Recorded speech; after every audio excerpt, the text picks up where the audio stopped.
बुद्ध और अछूत लड़की। आनंद भगवान बुद्ध के प्रमुख व प्रिय शिष्य थे। उनके स्वभाव में उदारता, स्नेह व सहिष्णुता जैसे गुण शामिल थे।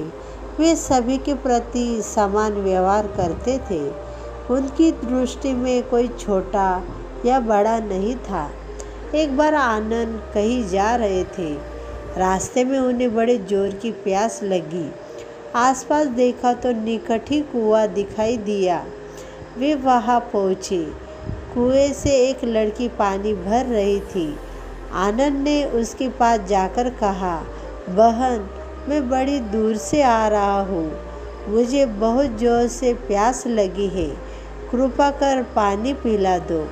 उनकी बात सुनते ही लड़की काँप उठी, क्योंकि वह अछूत जाति की थी। वह जानती थी कि किसी ऊंची जाति के व्यक्ति को पानी पिलाने उसका अधिकार क्षेत्र से बाहर है। वह निगाह नीचे कर कर चुपचाप खड़ी हो गई। आनंद ने प्यास से व्याकुल होकर फिर कहा, बहन, तुमने सुना नहीं? प्यास के मारे मेरे प्राण निकले जा रहे हैं। मुझे पानी पिला दो। लड़की भयवश कुछ नहीं बोल पाई। जब आनंद ने स्नेह से उससे पानी न पिलाने का कारण पूछा तो वह बोली, मैं निम्न जाति की कन्या हूँ। आपको पानी कैसे पिला सकती हूँ?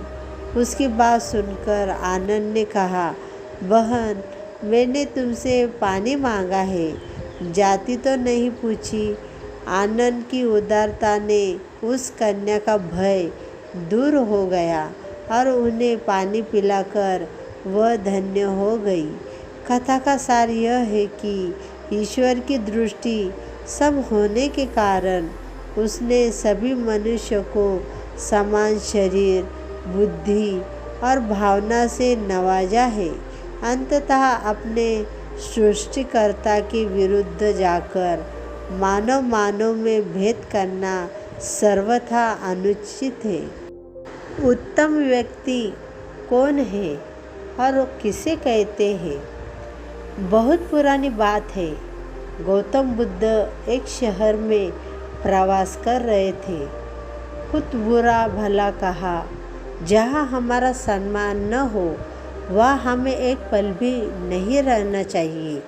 यहाँ के लोग सिर्फ दुर्व्यवहार के सिवा कुछ जानते ही नहीं है। गौतम बुद्ध ने मुस्कुराकर कहा, क्या किसी और जगह पर तुम सद्व्यवहार की अपेक्षा रखते हो? दूसरा शिष्य बोला, इस शहर से तो भले लोग ही होंगे। तब गौतम बुद्ध बोले, किसी जगह को सिर्फ इसलिए छोड़ देना गलत होगा कि वहाँ के लोग दुर्व्यवहार करते हैं। हम तो संत हैं। हमें तो कुछ ऐसा करना चाहिए कि जिस स्थान पर भी जाए उस स्थान को तब तक न छोड़े जब तक अपनी अच्छाइयों से वहाँ के लोगों को सुधार न दे। हम जिस भी स्थान पर जाए वहाँ के लोगों का कुछ न कुछ भला करके वापस ही लौटे। हमारे अच्छे व्यवहार के बाद वह कब तक बुरा व्यवहार करेंगे? आखिर में उन्हें सुधारना ही होगा। वास्तविकता में संतों का कार्य तो ऐसे लोगों को सुधारना ही होता है।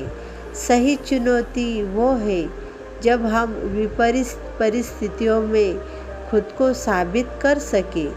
ये सभी बातें सुनकर बुद्ध के प्रिय शिष्य आनंद ने प्रश्न किया, उत्तम व्यक्ति किसे कहते हैं?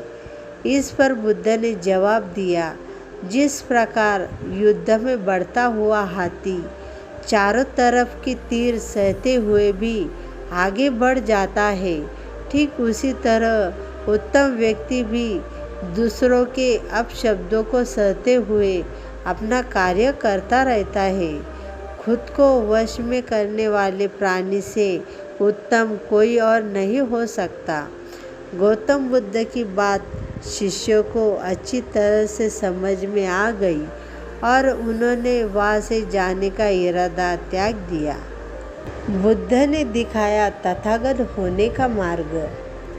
एक बार भगवान बुद्ध किसी नगर के मार्ग पर पैदल जा रहे थे। उसी मार्ग पर दो नामक युवक था। ब्राह्मण सामने से आ रहा था। अचानक बुद्ध को उसी समय बैठकर ध्यान लगाने की इच्छा हुई। वे सड़क के एक ओर उतरकर एक पेड़ के नीचे पद्मासन लगाकर ध्यान मुद्रा में बैठ गए। दोन उन्हें जानता नहीं था, किंतु उनके तेजस्वी व्यक्तित्व ने उसे प्रभावित किया।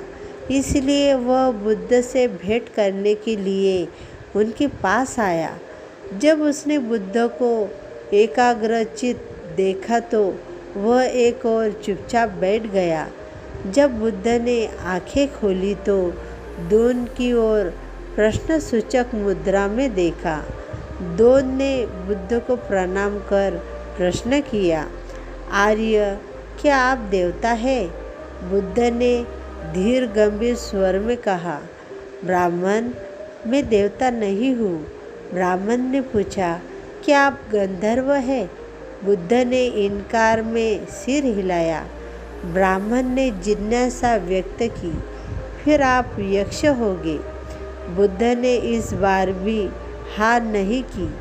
ब्राह्मण का अगला सवाल था कि आप सामान्य आदमी तो है? बुद्ध ने कहा कि नहीं। ब्राह्मण चकरा गया। उसने पूछा, फिर आप क्या है? बुद्ध बोले, मैं पहले निश्चित रूप से देवता, गंधर्व, यक्ष या मानव सब कुछ था, क्योंकि तब मैंने अपने मोह का त्याग नहीं किया था। अब मैं सभी प्रकार के मोह से मुक्त हूँ। जिस प्रकार एक कमल कीचड़ में ही उत्पन्न होता है, उसी में खिलता है, किंतु उससे अलग रहता है, उसी प्रकार मैं भी इस संसार में पैदा हुआ, इसी में बड़ा हुआ, किंतु अब इस संसार को जीतकर इससे असंपृक्त हो गया हूँ। अंततः अब तुम मुझे तथागत अर्थात ज्ञानी व्यक्ति के रूप में जानो। निहितार्थ यह है कि ज्ञान मोह से मुक्ति का सर्वश्रेष्ठ मार्ग है और यह आत्मिक शांति का उत्तम साधन है। परमात्मा समभाव में घटी अनुभूति। एक दिन एक शिक्षित युवक बुद्ध के पास आया और उसने बुद्ध को प्रणाम कर अपनी जिज्ञासा रखी। गुरुजी, आप ईश्वर की बात करते हैं।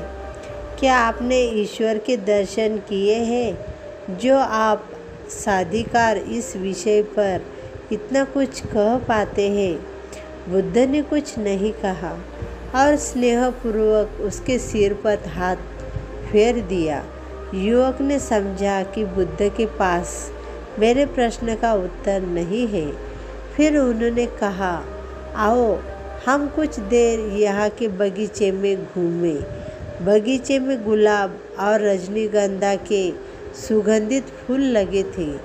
युवक बोला, गुरुजी, इन फूलों की सुगंध से सारा वातावरण महक रहा है।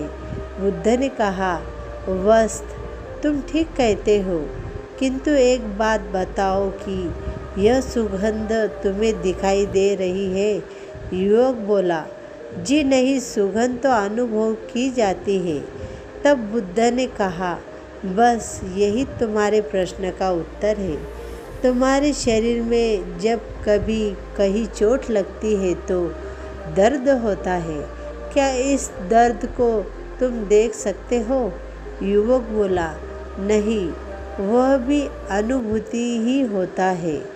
बुद्ध ने अंतिम रूप से युवक का समाधान करते हुए कहा, आत्मा और परमात्मा के साथ भी यही बात है। आत्मा को परमात्मा की अनुभूति के द्वारा उसका साक्षात्कार होता है, न कि स्थूल नेत्रों से। युवक अब पूर्णतः संतुष्ट था। बुद्ध का आभार मानते हुए वह चला गया। परमात्मा का सदैव अनुभूति के स्तर पर ही घटता है और यह घटना तब होती है जब मन पूर्णतः निर्लिप्त तथा समभाव को प्राप्त हो चुका हो।